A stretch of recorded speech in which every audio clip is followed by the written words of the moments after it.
Hey P-fans, Jasha here, just to let you know that the unthinkable happened and this episode was accidentally recorded from my iPhone internal microphone instead of our proper ones. I've done all I can for the audio, so hopefully it's listenable, but huge apologies for that, and what an episode for it to happen on. Anyway, enjoy the show, because it's time for Destroy All Monsters, baby!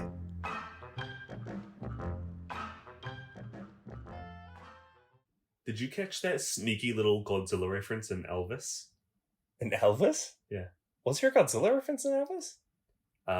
When all of Elvis's friends are running into his house, there's a faint line in the back of a random kid saying, "Hey, Miss Presley, can we watch your TV? Can we use your TV to watch the new Godzilla movie?" Really? And I was like, "Oh!" And I looked at you, and you didn't look over at me. I didn't even catch. I did not even catch that.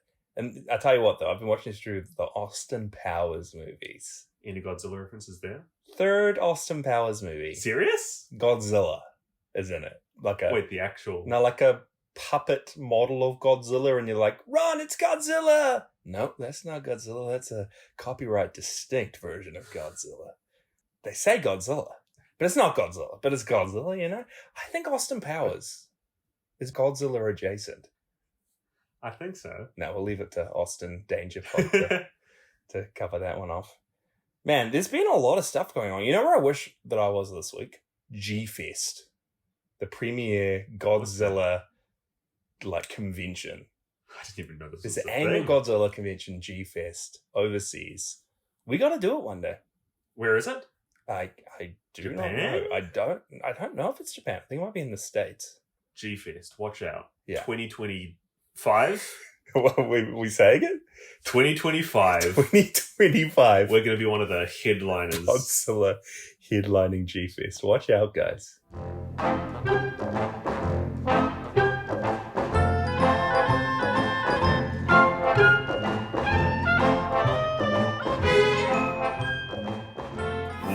Welcome back, folks. I'm here live from Monster Land. Live from Monster Land. Right in front of me, there's a ginormous Jasha. He died 5 years ago in a previous movie, but he's back. Right in front of me, narrating right now, is Micah flying through the air just before... Well, he's taking a dive. He's picking a dolphin out of the water and eating it. My favorite snack. We're back. This is a big, big movie. A big time for the podcast. This is one we've been leading to for a while now, isn't it? Yeah, I mean, it's the reason we're watching a lot of the adjacent movies. Varan. We watched Varan because of this movie. Atragon, pretty much. We watched it because Manda's in that. Manda's in this movie. Frankenstein. Yeah. The Frankenstein one. Frankenstein one. Baragon's in that. I feel like we've seen how many movies now? I've We've forgotten so many of Is the this names. our 25th episode? I don't know. It's near there. We've been doing Podzilla for over a year, guys. Wait, has it reached our Yeah, anniversary? this is I don't know our exact date, but we've been doing this for over a year. So Congratulations, guys. this is a big milestone. But this is it. Destroy All Monsters, 1968. Ashiro Honda's back doing a Godzilla movie. He hasn't done the two before this one, Ibra and Son of Godzilla. So it was nice to return to his style, you know? Taking back the reins. Yeah. How should we do this one? Did you just want to do what we usually do? You want to take us in? Yeah, let's jump straight into it, man. The year is 1999, and all of the Earth's kaiju have been collected and confined in an area known as Monsterland. A special control center is constructed underneath the island to ensure the monsters stay secure and serve as a research facility to study them.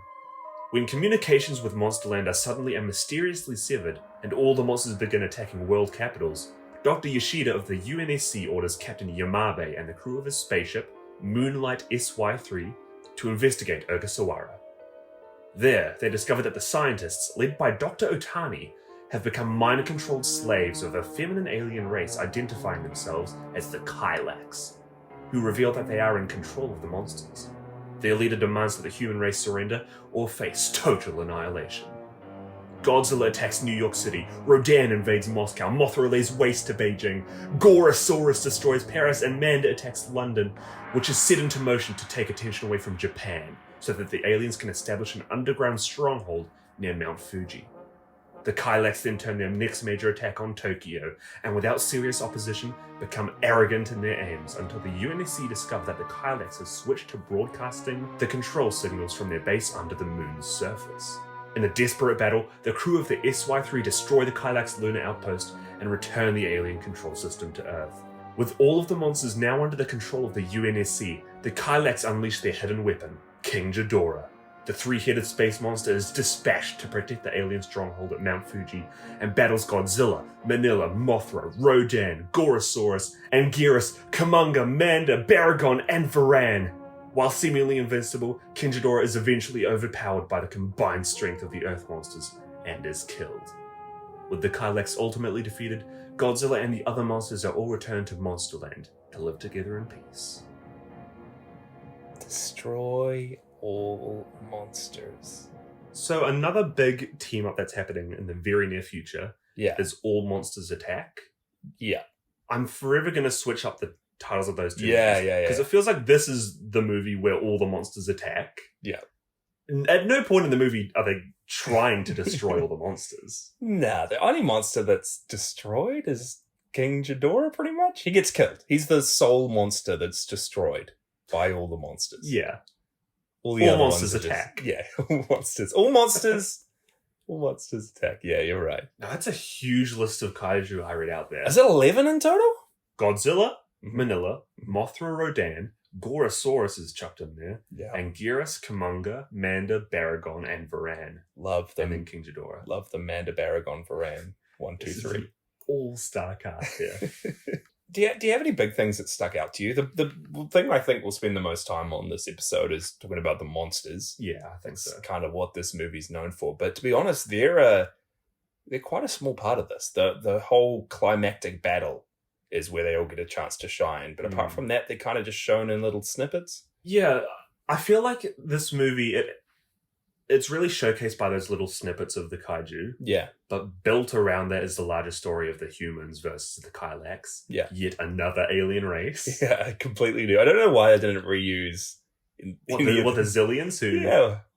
It was perfect. They teleported away at the last second. Yeah, and they were known for mind controlling kaiju. They had King Ghidorah under them. Yeah. I'm pretty sure they were on a planet X in between Mars and whatever other planet these ones were from. They just keep creating more planets. Yeah. More aliens. What did you think of the whole human plot overall? So the human plot, mostly revolving around a team of... Actually, let me get the cast up. Yeah. So we have our government team, Dr. Yoshido, played by Jun Tazaki, Dr. Otani, played by Yoshio Tsuchiya, and our American actor, Andrew Hughes, playing Dr. Stevenson. They're kind of in the background doing most of the talking to the Kylex. Yeah. Dr. Stevenson, our American actor, very much so. Why was he in this? I feel like most of these movies have the token American actor Yeah, very much to appeal so. to the American audience. Yeah. We have the leader of the Kylex, Kyoko Ai, playing the Kylex Queen, Mhm. and then some underlings under her. But then we have our core group, the astronauts coming from the moon. Yeah. Who, when there's an attack by kaiju on Earth, you bring the people from the moon back to help. This is the thing I did not understand. Well, name them first. So there's Katsuo Yamabe, our protagonist, played by Akira Kubo, one of our faves. Mhm. His girlfriend, kind of a girlfriend? Love interest, yeah. Love interest, I think. Kyoko Manabe, played by Yukiko Kobayashi. She's one of the people who gets mind controlled by the Kylex. We have Ogata, played by Chotaro Togen. And then a few others. I don't think I got the government team correct. Kinji Sahara's in there somewhere. Yeah. This is kind of like an all-star cast, even though they're not all in it for much, and all kind of in little bit parts. But yeah, this is what I did not understand, right? Yeah. Kylex come, take all the kaiju off Monsterland. Yeah, it starts off with Monsterland with all of these kaiju unable to escape, living together peacefully. I think, there's been a huge time skip to wherever we were before. Now we're in 1999, and they've managed to control all kaiju. Yeah, Mothra is back in larvae form. Yeah, a new Mothra, supposedly. Baragon and Varan, I'm pretty sure, died when we last saw them, but they're back. And Same with- Geras was same with definitely dead. And Geras is there, same with Kumonga, Yeah. which Godzilla and Manila defeated, but they're back together peacefully. So I guess, like, at this point, we can assume that these are all new kaiju of the same species, but then Manila's exactly the same. Yeah, I remember you saying, I don't know if it was on podcast or not, but you saying that there was a conspiracy theory with Manila Yeah. growing up into a different incarnation of Godzilla. Yeah, but it's the Godzilla movie after this, or a couple of so this is a weird, like, kind of canon, but it doesn't explain how it's canon movie. Yeah. I don't know. It doesn't make much Yeah, sense yeah. if you think about it. Sorry, yeah. But then they all get taken away. And then where does the government turn to track down these monsters, to find these Kylax? Oh, we'll turn to the astronauts. We'll send an astronaut team in to find these aliens attacking us. We're literally chasing UFOs on the moon at the moment. Just because they're astronauts, I don't think, like, they're not super equipped to deal with aliens. Like, send in a SWAT team or something, you know? Yeah. Some specially trained armed forces to take down these invaders from outer space. Yeah. Good points all around, dude. But I mean, that's the basis for this movie. The astronauts come from space to Earth and are doing this back and forth between trying to hunt down these aliens. And there's some good scenes with them. Yeah. Like, early on, once they find out that the Kylax are controlling the monsters, we have a pretty cool shootout on one of the bases. Yeah. With the team and all of the yellow astronaut Real outfits. colourful again, which I Yeah. liked. And was it the scene you're talking about where there's just a lot of gas that's, like, let into the room?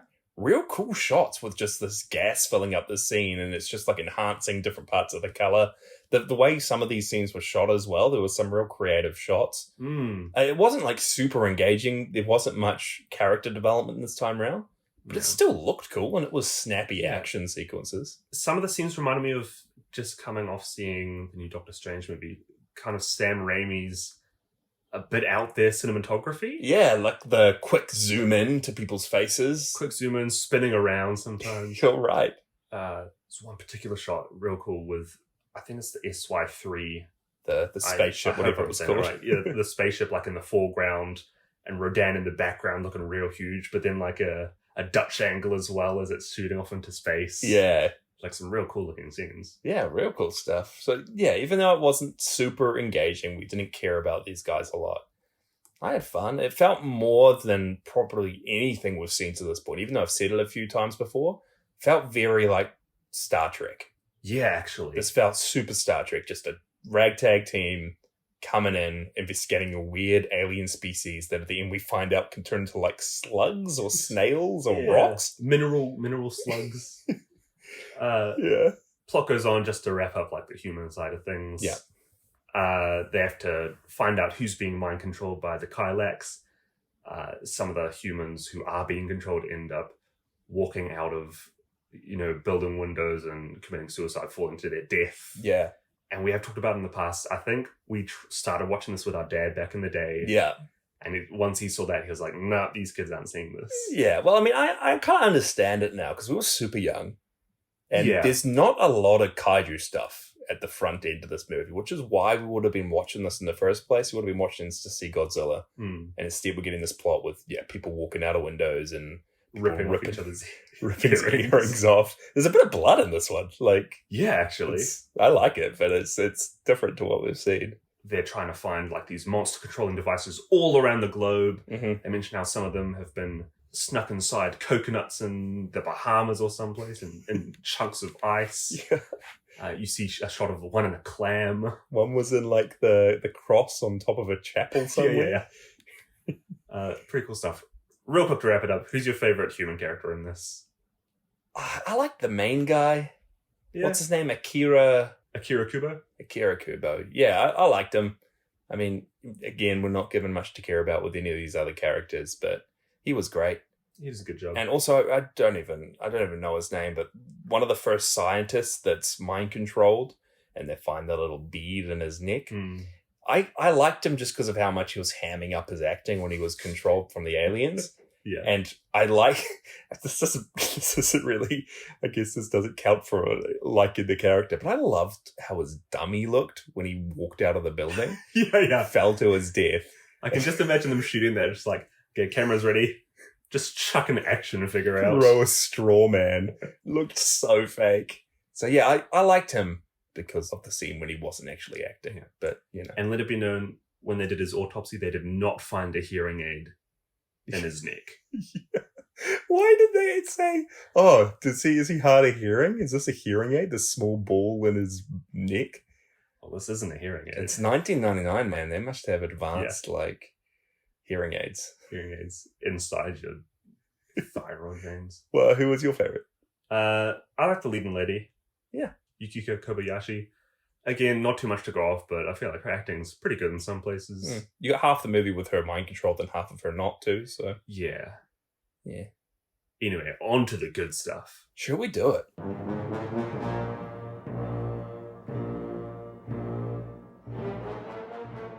I've got a list of the monsters here and a few little bits of information about each of them. Do you want to give me your thoughts on the monsters as I go through them? Yeah. So again, at the start, real quick on Monsterland, most of the monsters are there. Big fight at the end. Yeah. Throughout the movie, we have very short snippets of these kaiju attacking various places around the world. First off, we have Godzilla.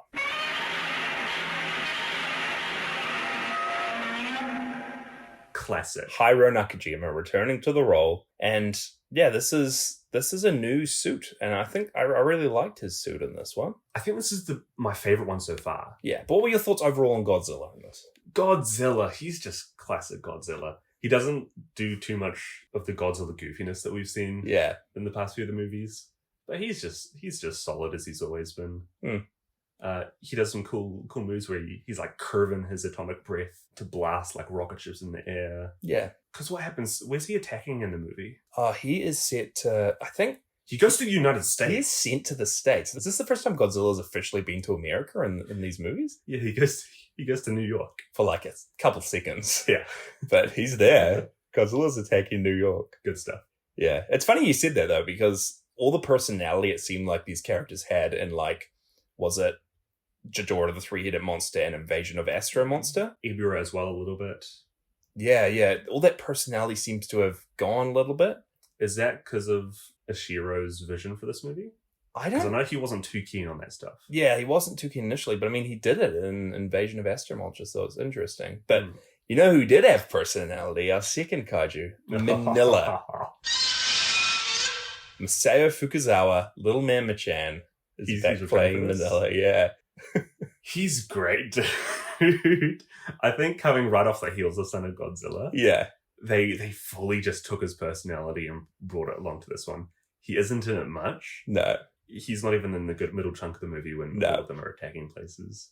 But his entrance as well. The first time you pretty much see him is when they're waiting for all these monsters to converge at Mount Fuji, and they're like, "Who's coming up first? Is it Godzilla?" And then just waddling along. Manila's the first one, just waddling into the battle zone. It's so good. The only thing I have here about the Manila suit was that they used the same one from Son of Godzilla, but they changed the face a little bit. There were some slight modifications to make him look more like the Godzilla suit in this movie. Okay. So I didn't really catch on to it too much, but apparently they changed it up a bit. I noticed he and Godzilla looked a little more alike. I have seen pictures of a later Manila suit. Yeah. I don't like the later one. Oh, and like the Millennium series or one of the new movies. Yeah, like when he's real smooth. Yeah, they changed him a bit. Nah, this is peak Manila for me. This is the Manila everyone hates her. This is the Manila everyone says is ugly. This is the Manila that gets bullied by everyone online. I can see why in Son of Godzilla. Yeah? I don't really understand that for this one. Because he doesn't do much, but what he does do is pretty significant. Yeah, he full on does a smoke ring and strangles one of Ghidorah's necks. Yeah, in the final battle, he does one of the big last 3 attacks. And everything he's doing is so funny. I mean, when Ghidorah's dead, he's the one who climbs up on top of him and is doing a little victory dance thing. Before he does his smoke ring, he does a little belly rub to charge up. Yeah. Again. It's cool having a character like this that is so different to the other kaiju. He's in his own little remit, which is awesome. He's like the little underdog. Yeah, little underdog dude. Now, Biggo in the Discord mentioned to look out for something he does during the final battle. I think it was that smoke ring strangling Ghidorah. Because me and you, when we watched that, man, was that the best blow any of the kaiju did to Ghidorah? I saw Jasia just like jump up in the air, stand on the couch, and start cheering. Grabbed out my Manila #1 foam hand.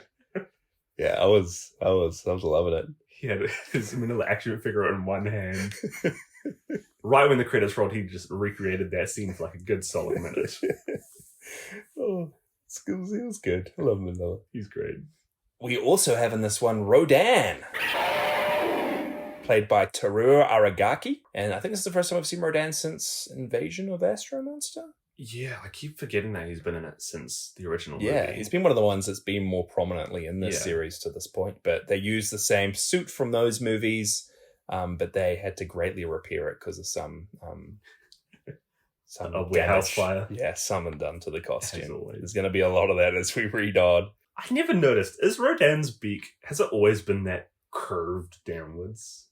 I think this generation of Rodan has. Definitely not in like the first Rodan movie. Because it just goes straight down. Yeah.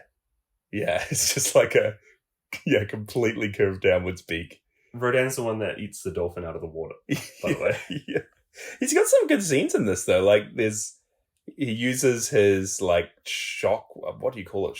The shockwave from his wings or him flying. It's like, he's got his sonic boom and then his, like, wave. Yeah. Wing tornado or whatever. He used a few of those, which we've seen before. He also, like, completely head-on flew into, like, a plane and the plane just exploded. Yeah. There's some good flying scenes with him. Yeah, he was good in it. I liked Rodan. And then we also have Anguirus, played by Tadaki Watanabe. I love his suit in this. Yeah. Is this a new one? This is, I mean, it's a completely new suit constructed for Anguirus, because last time we saw him was it 55? The second movie we ever covered on this podcast? It's so weird to me, and it'll become more apparent in the later kaiju as well. Just the ones they decided to pick for this movie. Yeah. Because you have some frontrunners, you've got Godzilla, Rodan. Why chuck an Anguirus, the minor antagonist of the sequel? Well, I mean, it was Ishiro Honda's grand vision for this, for it to have all the monsters from previous movies, for it to be a big, huge event film. Well, real quick, what do you mean by that? Because when you say all previous movies, you have ones like Varan, which aren't connected. Or all previous Toho movies. So but we've only watched the Godzilla Jason movies. Yeah. So I'll go into a bit more, but there's a few more he tried to get added into this one. But yeah, for some reason, Anguirus was plucked from the 1955 film. And I don't know if it was because he was attached to the monster or thought it was cool. Like, he's a cool looking dude. Yeah, he's awesome. I love Anguirus in this. And he does have a bit of personality, which I liked. He also has some awesome scenes. I think early on in the movie, Rodan falls off his perch and like completely lands on Anguirus' back. And then there's a scene later on when Anguirus bites one of King Ghidorah's necks while King Ghidorah flies off. And Anguirus is like dangling in the air. Yes, Manila, him, and somebody else, they do the last big attacks on the three heads. Yeah. He's just chomping away at the head. And the thing I love about that last scene when he's attacking King Ghidorah is that he's actually visibly drawing blood. Yeah. And they made such an effort in that final scene to make it quite gruesome, actually. Yeah, a lot of blood coming from Ghidorah's heads. And King Ghidorah is our next kaiju, played by Susanoo Utsumi. And yeah, they made a big effort to like bring back this big bad from the other films, but actually like destroy him, you know? Yeah. And he was like a surprise character at the end of the movie. Yeah. He's in this just for the end part when you think all the Karlaks are being defeated. They were the only big foe for everyone to overcome. Nope. They got a secret weapon. Somehow. Ghidorah returns. And yeah, for Ghidorah as well, they used the original suit they used for him, but they did some repairs and they made completely new wings. I didn't really notice it, but the wings look a bit different. And yeah, he's been in a few movies already. I forget how many times we've seen this guy, and he just comes back from another planet every time with different aliens every time. I think this is his third appearance. Yeah, I think you're right. Because they did a sequel to the first one. Yeah. Hold up, there was Ghidorah, the three-headed monster, and then there was Invasion of the Astro Monster. Invasion of the Astro Monster. Yeah. It's interesting that they brought him back as the main villain for the original team up. Yeah. In Attack from Outer Space? That's a different movie, isn't it? Battle in Outer Space, you're Oh my thinking gosh. of? Invasion of Astro Monster. Yeah. That was kind of like our first Avengers team up with these guys. Yeah. No, you're thinking of Ghidorah the three-headed monster. The first one with King Ghidorah, we had Oh, Godzilla, Rodan, and Mothra going up against him. Then who was the second one? Wait, what was Invasion of Astro Monster about? Invasion of Astro Monster was Godzilla and Rodan being taken to space. Oh, you're right. It's just morphing into They've one. blended it. Yeah, but Ghidorah returned for this one, and Mothra. I need to go back and listen to our episode on those two movies to Yeah. reorient myself. There you go. We've Wink, done wink. both of them. And yeah, Mothra returns for this one as well. But as we said, a different Mothra. Last time we saw Mothra, she was in her imago form, full moth. Now she's a larvae again. I kind of like how they're using the larvae just as much as the moth version. Yeah, maybe see the larvae more in these Showa films Yeah. than the proper Mothra form. So it's pretty cool. And Mothra is coming in clutch in that final battle, Yeah. What was she doing, Micah? using her web spray. Yeah. Constantly. A solid 5 minutes just web spraying over everyone fighting Ghidorah. You know who else was web spraying? Who else was web spraying? Kumunga. Kumunga, the spider that we saw just last episode in Son of Godzilla. And same prop that was used for Son of Godzilla for Kumunga in this one. However, they changed up his eyes so that they're distinctly red the whole time in this one instead of the purpley blue they were in Son of Godzilla. I think I saw some scenes where it was still purple. Really? I don't know if that was just reused footage when he was by himself. I noticed during the end it was red for sure. I think there was also some stock footage That'd be used for Kumunga. Mhm. Because he just comes out of the blue in the last finale. Literally walks up, does the same thing Mothra does, just sprays his Yeah. web. Team attack. Then next we have Manda making his first return since Ooh. Atragon. Outside of the ocean. Yeah, he's completely on land this time around. It's the same puppet that was used Oh, in really? Atragon. Wait, what? You're probably going to explain this because at the Yeah. end of the movie they fully blasted him with cryo freeze. Yeah. Whatever the heck it was. I guess this is a different Manda? I don't know. and more so the suit. I imagine they would have ruined the suit, right? Well, I don't know. They probably used a separate suit or puppet when they were freezing it up. Okay, yes. Did they really freeze it? I don't know. Pretty sure. Who knows the lengths that they go to in these movies? They do a lot. But they used the same puppet but made a completely new head for it. They decided to change up the head, which if you remember in Atragon, Manda had horns. Horns, whiskers? And a mane.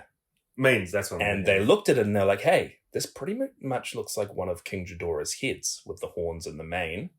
So they decided to make him distinctly his own and not make him look too similar to Ghidorah. They made him a completely new head.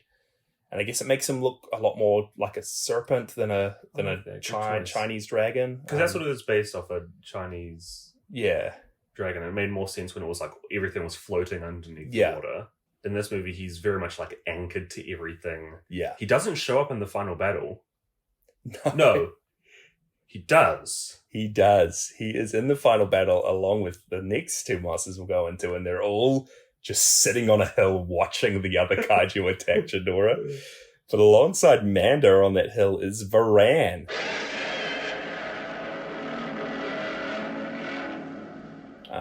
Varan coming in clutch this movie. Doing so much of the heavy lifting for I this think film. is in it for like 12 seconds in Yeah, total. Doesn't interact with anybody else. We saw Varan in the 50s Varan movie, and then we also watched the Americanization Varan the Unbelievable. So this is Varan's final appearance we see him in. He's never comes back in any Godzilla movie. Last time we're probably going to talk about him on the podcast, but This is why we watched those two movies. yes, this is Varan's big send-off in Destroyer Monsters. He's sitting on a cliff looking like a cardboard cutout. Wow. Okay. But he was initially planned to have a much larger role in the film.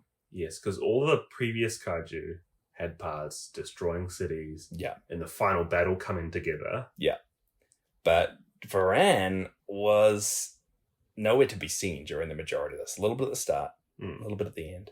But they were going to have him attacking Ghidorah alongside Rodan when Ghidorah was going to try and fly away at the end. There would have been a team up, with Rodan and Varan as they both go and fly after him and force him to land by attacking him together. But the producers saw the Varan costume from the 50s. So they still had it. They still had it after 11 years in storage, and it looked so bad. It was so destroyed and damaged, and they decided to just scrap all of his scenes entirely and just use a small puppet they had at a very long range. So that's why he's only in this for a little bit. But despite only being in this for a tiny, tiny bit, he was one of the kaiju that was most prominently displayed in promotional stills and posters and images taken of the set. It's so bizarre because it's like they hyped him up to be in this for quite a bit, but then they just completely cut him back and he was only in this for a tiny, tiny amount. Can we talk about the advertising for this movie? Yeah. All I'd seen for this before watching this movie was the cover art, specifically on Letterboxd. But this would have been the one that was shown. I don't think that's the Japanese art. I think that's the art that was made for it once it had an American release.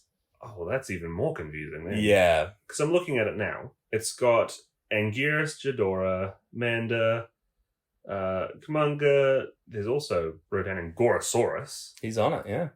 But then we also have a weird centipede, a generic dinosaur. Yeah. It's like a sandal-looking one. But all that advertising of this movie looks so weird. Yeah, if you look up Japanese poster, it's a bit more... It's very true to what the kaiju look like in this, and I think they're all labelled with their names. And you'll see they're all on there. Varan's on there, Baragon's on there, Manda's on there. Yeah, this looks cool. Oh yeah, Varan's very prominent there. Yeah, and I mean, as I said, just heaps of photos. When you search up like Destroy All Monsters, you'll see set photos of all the costumes together on the set. And Varan's there, looking tiny, but he's there. So it's just very weird. And because he's only in this for such a little bit, and he's so small in it, like he looks tiny small in comparison to all the others. It's believed that this is like some baby Varan. This isn't the grown up Varan that we've seen in the old school ones. This is Varan's Manila. You know? I believe it. Yeah. Yeah. And I mean, I mentioned him before, but alongside Varan in a very, very small role is Baragon, who we last saw in Frankenstein Conquers the World.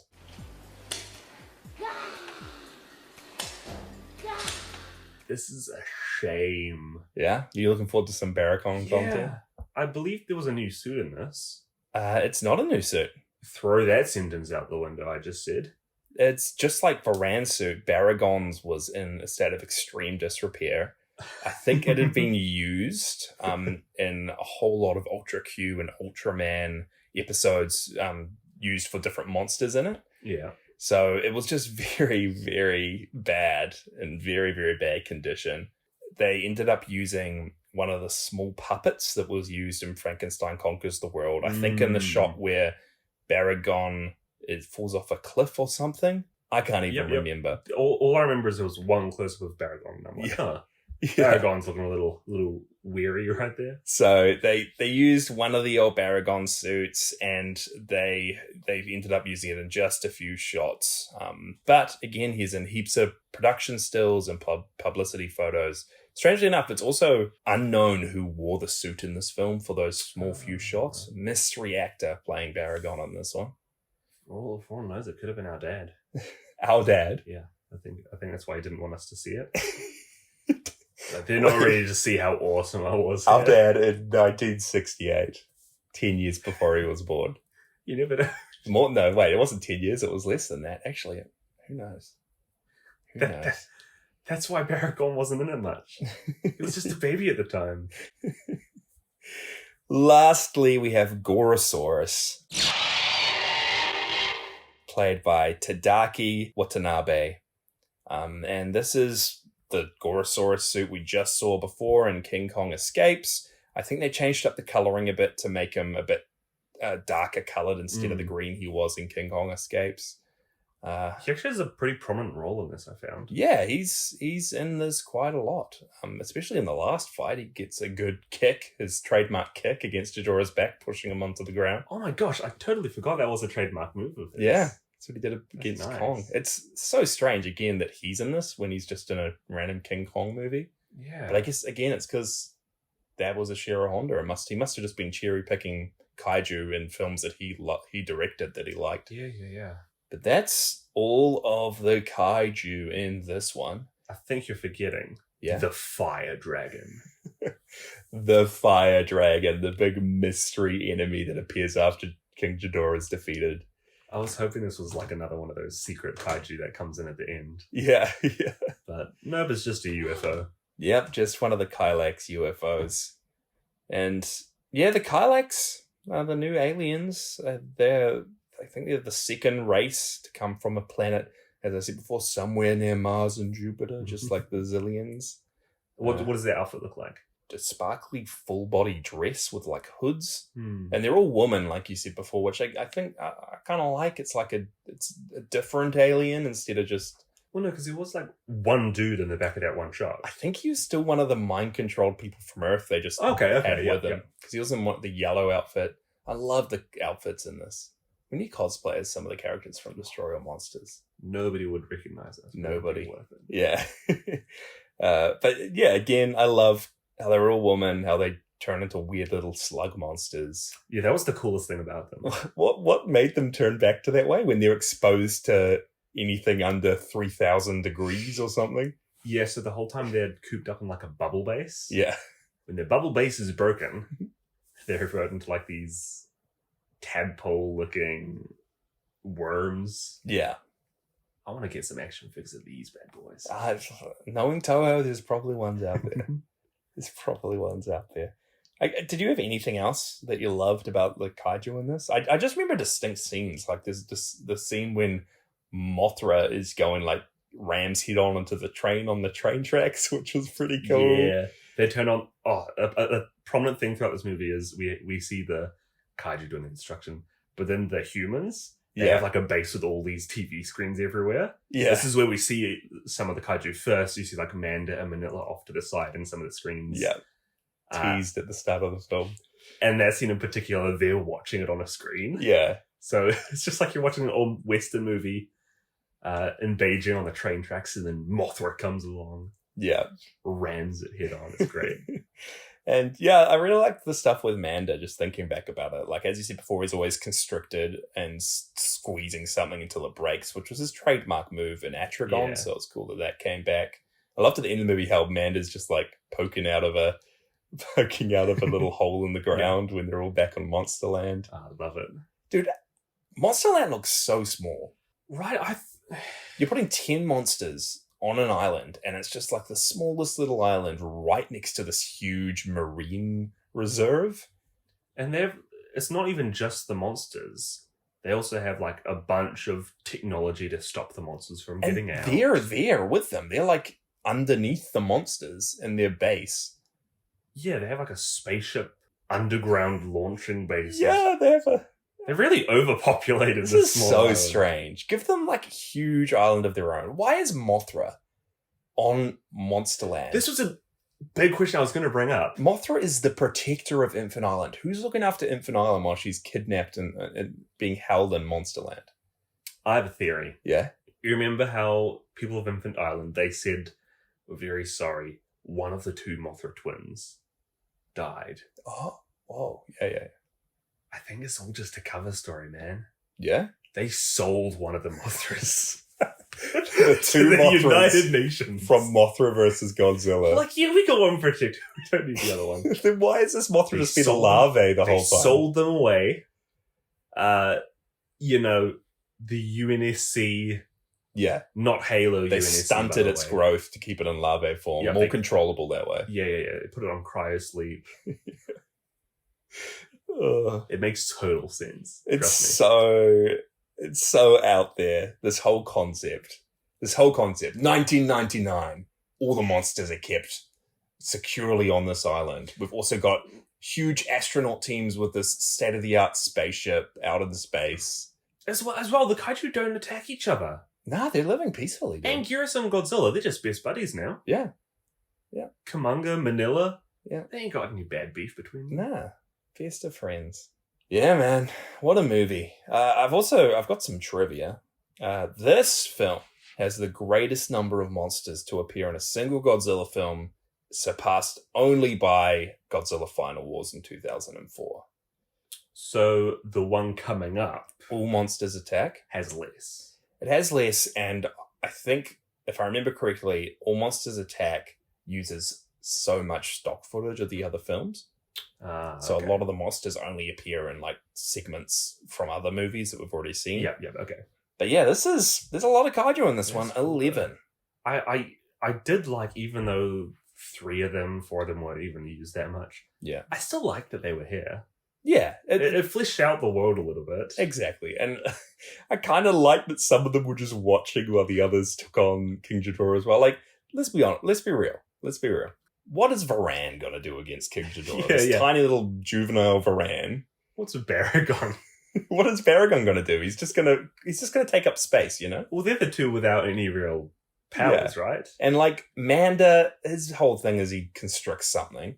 Everyone's going to have to get out of the way if he wants to go in and constrict this thing. It's going to stop them from attacking Ghidorah. On a more technical side as well, having Manda on stage. Yeah.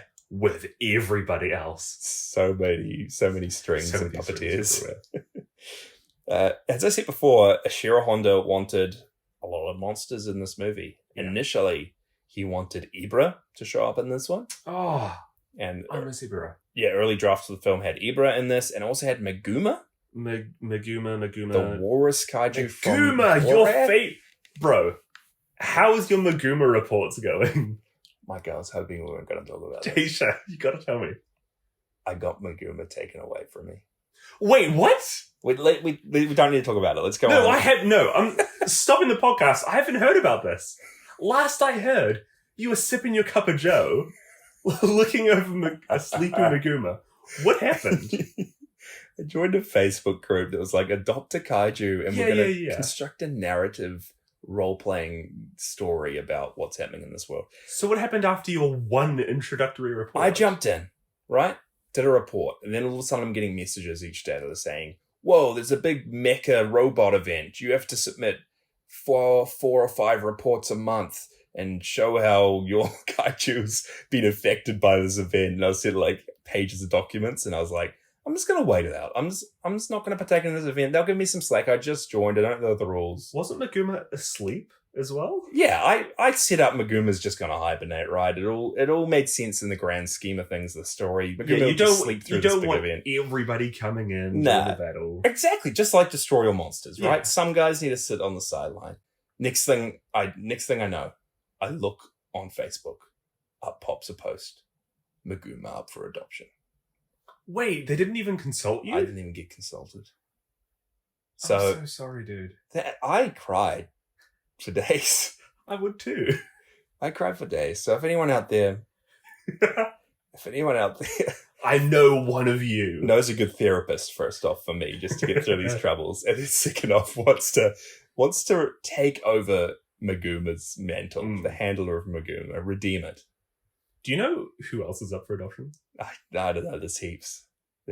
Any ones that we'd know? I mean, we mentioned it last time, but man, we're talking about a lot of monsters this time around. But Orochi from Three Treasures. Bro, I'm actually going to do Orochi. I'll continue the saga. Any Matango? I'm holding you to there might be a Matango. I'm not even joking. I'm gonna get Orochi. I can't wait. Hold me to that. Season 2. Okay. So Ibra and Meguma were going to be in this, but they were swapped out for Manila and Ghirus and Gorosaurus. So the things they were going to do, Manila and Ghirus and Gorosaurus ended up doing. And drafts of the film also had Kamacuras, the mantis from Son of Godzilla, and Sander and Gyra from War of the Gargantuas appearing. Do they appear at all in the future? I think they're mentioned. Okay. They connect up in some way later down the tracks, but there were going to be a lot of monsters in this, a lot more than there were, but because of difficulties with the suits and because of swapping them out with different monsters that made more sense to be there, they were left to the wayside.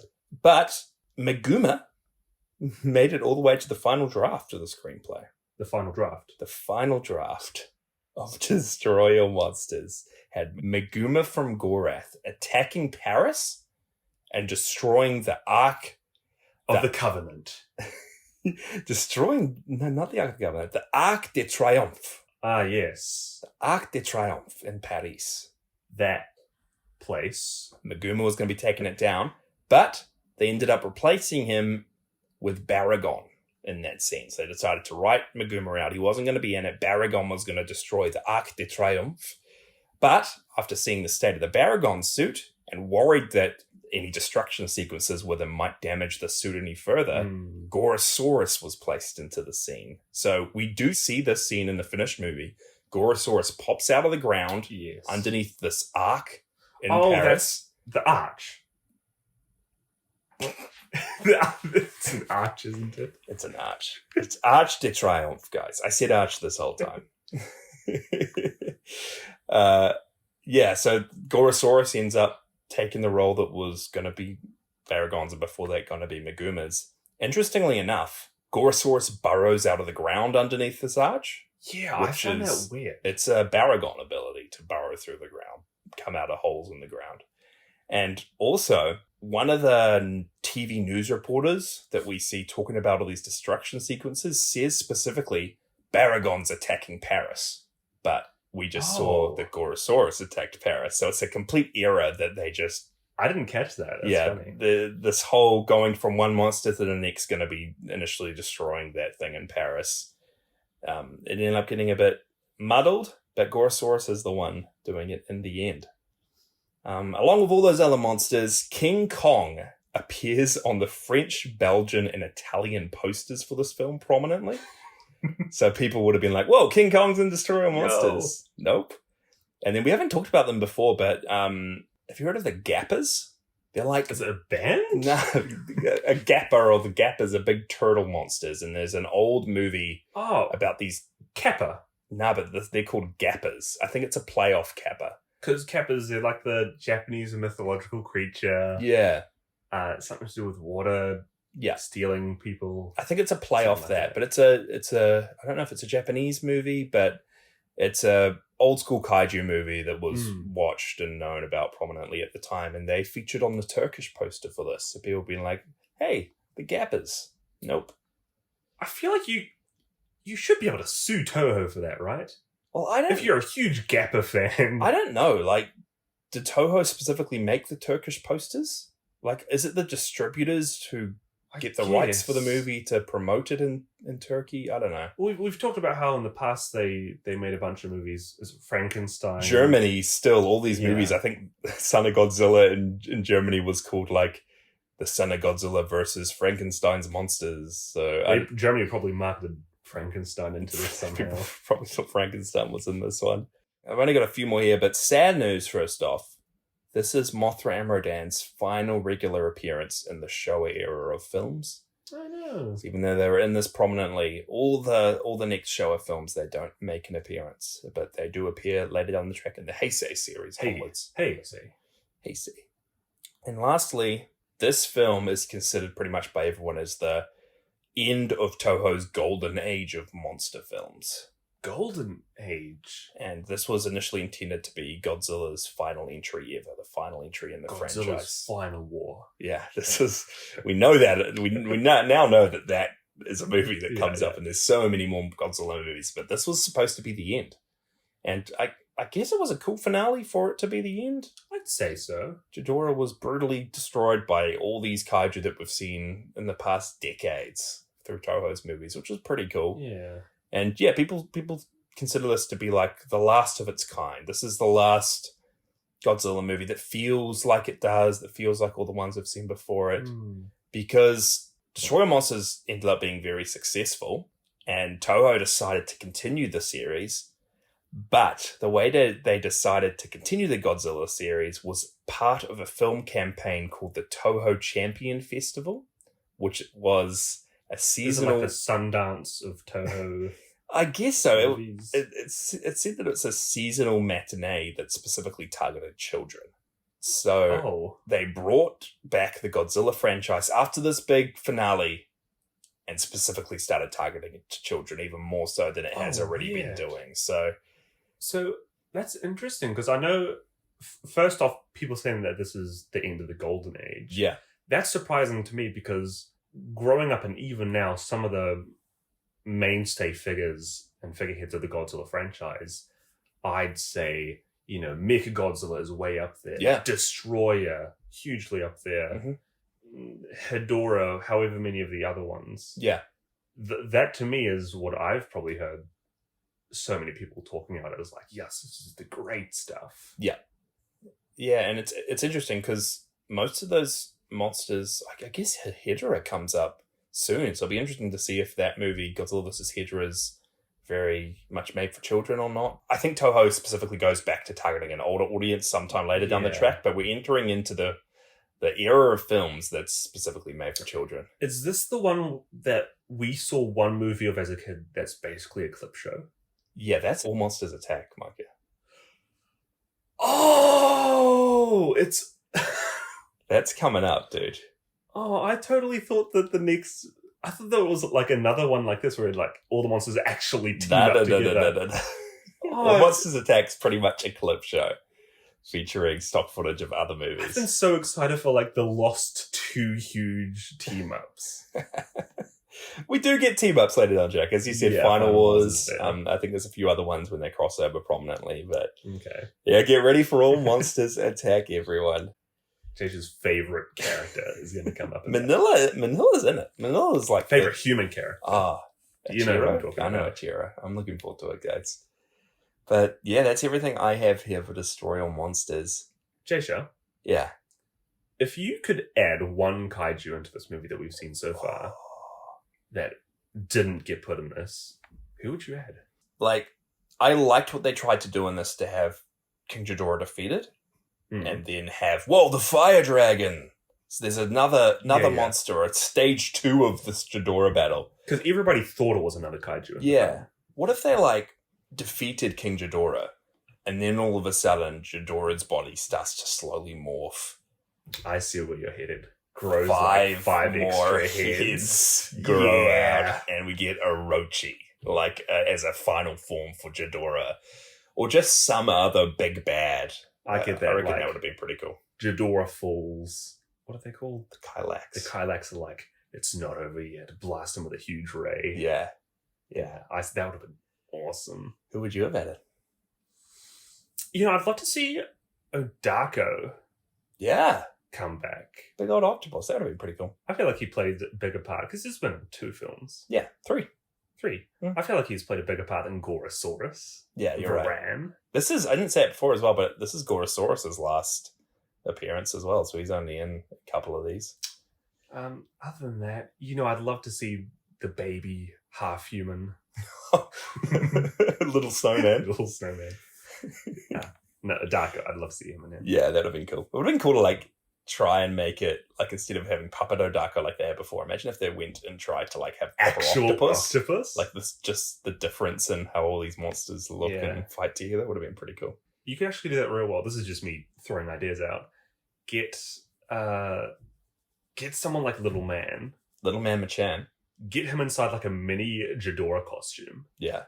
And get an actual octopus so it looks huge. Yeah, that would have been cool. Toho. You're onto something. Toho. Hire me anytime. What did you think about this movie overall, Micah? Again, we said at the start, human side of things.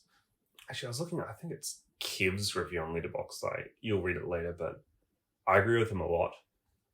It's not bad, but it just goes on for so long, and it feels like they repeat the same beat 3 times. Yeah. That by the end, it's here we go again. Get to the kaiju stuff. Mm-hmm. By far, the kaiju scenes in this are the starring pieces of the show. I don't think there isn't one that I like. Just so good how they're jumping around different geographical locations. Most monsters are getting a chance to shine. Yeah. And that final team up at the end, That's film history. That's Mhm. cinema history right It there. is. The climactic battle, the finale of the Golden Age of Godzilla. They're absolutely wasting King Ghidorah. Mhm. What do you think about it? I see like a lot of the flaws in this. I see that the characters aren't too Fleshed out. You don't Yeah. connect to them too much. The story beats are a lot of what we've seen before. It's a lot of the retread of the humans versus aliens, which we've seen done better in previous movies. We've seen it done better. We've seen it done at least 4 times now. Yeah, so many times. So it is just very repetitive. But the stuff, especially at the end with the kaiju, like that battle is the best kaiju battle I think we've got so far. It's a cool fight. It's really cool seeing all these characters come together, and it is a good payoff. Like I felt like it was a really good payoff for everything leading up towards it. Like I was invested in that fight in the end. I was invested in seeing every single one of those kaiju doing their signature moves we've seen before, seeing all of them interact in any way. Even just the opener on Monsterland, like it's just, I don't know, the little kid me is like really just, I don't know. I'm getting really excited by seeing what I'm seeing on the screen. Like it's just, I'm loving it. I feel like if we did watch the rest of this as kids, Yeah. days after we would have been using our little Godzilla action figures to man. recreate that fight. Absolutely. Yeah, it was really cool stuff. I think what you said is right. It's a good payoff. From the moment Manila walks out, Yeah. leading the charge, Yeah. to the end of the movie, that is gold right there. Manila walking out just imbues the film. It just like punches the film full of energy that I wish it had throughout the whole movie. Leading the charge. Yeah. Leading the film to success. Like imagine if we got segments like that and kaiju sequences like that peppered throughout the movie instead of the ones we got. Like the ones we got are pretty cool, but they're quite simple and done and over real quickly and disjointed. And yeah, like seeing 2 or 3 monsters teaming up to take down a city at different parts during the movie would have been awesome. We saw that a little bit with Godzilla and Manda. Yeah. But that's pretty much it. Yeah. And again, quite boring. Like yeah, they weren't doing much together. Okay, then what was your favorite kaiju in this movie? If you had to give a definitive answer. Okay. Manila. I have to do it. I don't know. I like him. Again, he's so different to all the others. But in saying that, I also liked Godzilla in this one. I really, really like his appearance. I think this is my favorite Godzilla suit so far. Maybe one of my favorites throughout the entire franchise as we'll go on. And yeah, I liked him. He was a good... I'm liking Godzilla. I'm warming up to him, which is weird given this was so far into the Godzilla movies. But his personality's starting to come through a little bit, and I'm liking him. He's brutal in that last fight. Yeah, too. real brutal. What's yours? Manila's great. You like Baragon? No. I think for this one, my favorite's actually Manda. True. From the moment you see him at the start, I don't know. For me, seeing him was just really cool. Bringing a monster that's usually underwater and kind of repurposing his whole idea of a kaiju into these above ground fights. There's that scene where he's like wrapping around a train track and just fully crushing it, while with Godzilla in the background. That huge hours-long deleted scene you showed me of Manda versus Godzilla. Yeah, you hyped it up so much. Godzilla throws a punch or two at Manda. It's like 10 seconds. I don't know. I love what they did with Manda in this. Yeah. I'm going to say Manda. Nice. What do you want to rate this one overall? Destroy All Monsters. Okay. I thought long and hard about this. Okay. Out of 5, I'm going to give this 3 3/4. You're giving this a 3.75. I've done this before. 3.75 kaiju sitting on the sidelines of the final battle. Like Amanda Varan and Baragon watching the big fight. Kaiju sitting on the sidelines. Yeah, I'm with you. I had a good time. I think just what I said before, the space stuff has been done better before. We've got better characters before. We've had better overall kaiju segments before. But the final battle in this really makes it for me. It's a great payoff. And it's a little bit of movie magic seeing everyone come together at the end. Yeah. In saying that, I'm probably going to give it overall a 3 out of 5 kaiju sitting on the sidelines. 3 kaiju, fair. Just like the 3 sitting on the sidelines in the movie. I think the alien stuff and the human stuff, it lets this movie down a lot. It's just not unique, whereas this movie Yeah. would have really benefited from just a real different, real creative, real unique plotline. Some of the ones I've rated highly in the past are Ebirah, Godzilla, and Mothra. When I think back to those, they've all had like real cool sets, real cool kaiju, real cool battle scenes. But the thing that's made them is, like you said, just the unique story. Yeah. This, it doesn't have that. No. This is almost indistinguishable from Invasion of the Astro Monster, King Ghidorah, Three-Headed Monster. But I don't think it's bad. No. Like, I think this gets a bad rap because this is hated by a few people, right? Yeah, a lot of people don't like this one. A lot of people see this one as just a bigger letdown for everything leading up to it. But I don't think it's bad. I think it's just done what a lot of the movies have done before, but just not as well. Yeah. If you love the kaiju, though, Yeah, if you're in these movies for the kaiju, this is like caviar. yeah, You'll it love is. this right up. I'll go into a few reviews and comments from you guys, the listeners. I'll start on Kev's one, which you mentioned before, but Kev said, the last 15 minutes of this movie is my Avengers Endgame. A lot of heavy lifting done here by some incredible creature sequences and the best finale of the franchise so far. Insane that the Manila costume was not improved. The human/alien storyline that dominates/wastes the rest of the runtime is fine at first, but wears its welcome quick and is super boring by the end. And Kev gave it 3.5 out of 5. Kaiju sitting on the sidelines. Bro, Kev, I'm almost exactly with you, man. Yeah. They comment about Avengers Endgame, so true. Yeah. They did it first, man. Back in the 60s, Godzilla did a huge crossover event. So cool. This probably would have been one of the first huge battle team-ups. I know the only other one that comes to mind is like the Universal Monsters that did it before this one, but did they have a big team-up? I think they had a big team-up, yeah. We also had a comment from Ron on Letterboxd, and Ron said, now eventually you do plan to have monsters in your Destroy All Monsters movie, right? Too much human/alien stuff and not enough kaiju, but the last 15 minutes are pretty rad. Yeah. He also said, go listen to the Brothers Drake. Jasha and Mike get talk about it on the next episode of Podzilla, 3 out of 5. That's a good idea, guys. Listen to Mike and Jasha talk about this. Yeah. Appreciate it, Ron. I have another comment here by It No Dove, who said, a real mixed bag with great action and an awful plot. Uninteresting characters leave the Kylax as the only good part of the human segments. I loved seeing tons of familiar monsters show up, including my personal favorites, Anguirus and Minya. Some, like Varan, should have gotten more than cameos, but appearing at all was nice. Despite the great action, I would only give this film a 2.9 out of 5. Classic Micah rating there with the decimal point. I've never gone so far as That's 2.9. It's no doubt. Breaking new ground. And then last comment we have here is from Big O, who says, Destroy All Monsters might be my least favorite Showa Godzilla film. Wow. Yes, the special effects and kaiju scenes are a treat, but everything is so very, very weak and straight up not engaging. Invasion of Astro Monster does everything this movie did, but better. It's unfortunate that a film that's supposed to be this big event film can never live up to the hype of films like Ghidorah the Three-Headed Monster and, as I mentioned before, Invasion of Astro Monster. 1.5 out of 5 on this one, sadly.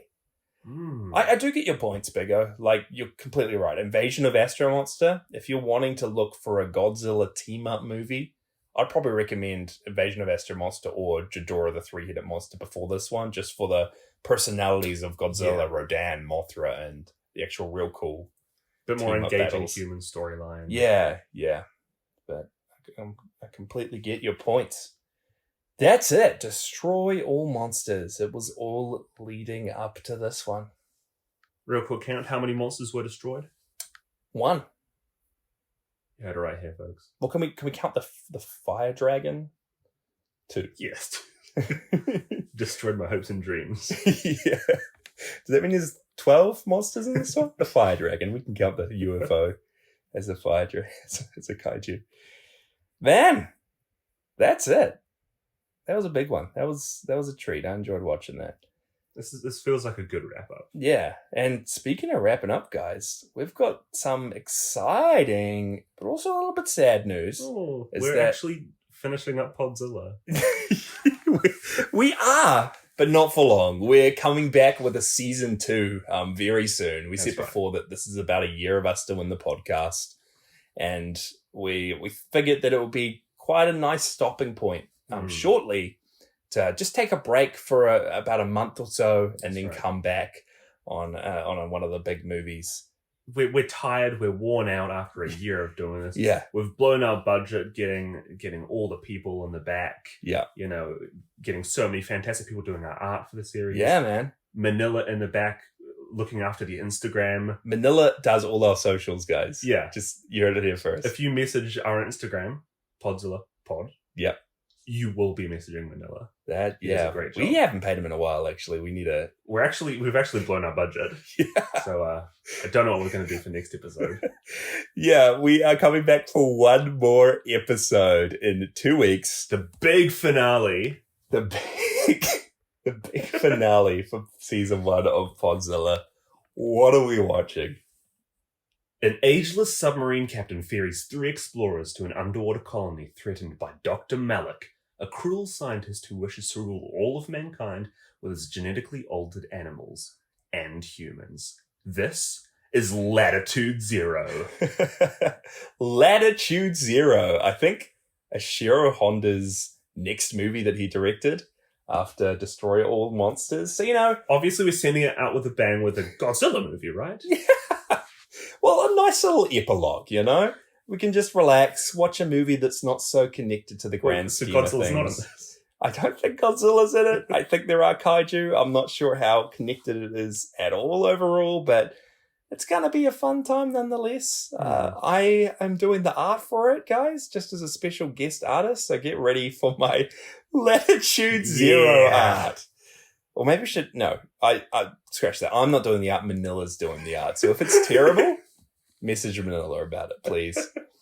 But Latitude Zero, 2 weeks, and then we're taking a bit of a break, but we will still be doing episodes bi-weekly like we have been doing. They just won't be movie specific. We might do a few ranking episodes. We might have some Godzilla news popping up. San Diego Comic-Con, there are going to be some Godzilla announcements. Yeah, that's in a few days. Yeah. With updates about the current state of Godzilla and the Monsterverse. We know there's a few upcoming movies and shows, even by Toho itself. Yeah. So we'll be there on the front lines. Yeah, we're not going anywhere. We're just going to be having a little bit of a break from watching these films. And you're still going to be hearing from us. You're still going to be listening to us. We'll still be around. But in saying all that as well, in the show notes for this episode, we've got a little link to a Google form where you can just say a little bit of feedback about the show, what you've been liking, what you haven't been liking too much, what we can improve on. Jasha's Manila impersonations. You can say a little feedback about my Manila impression, But yeah, we would really, really appreciate if you can just go to the show notes, fill out that form, just so we can come back for a new and improved season 2. Yeah. So looking forward to it. New and improved art. Oh, wait. Do we sorry, what was that? We have a new podcast start? What did I just hear? You didn't hear anything. Oh, man. Okay, I am excited nonetheless. I guess we'll see you guys in a couple weeks for the final episode of Season 1 of Podzilla. Hold on to your butts, people. That's been Podzilla with your hosts, Jasha and Micah Drake. Follow along on our socials at PodzillaPod and jump into our Discord via the link in the show notes. Huge thank you to Cassie Celine, who did our podcast art, and Degora9898, who did our episode thumbnail. Let's go. And just a disclaimer that any musical sound effects used in this episode belong entirely to the Toho company. See you guys next episode.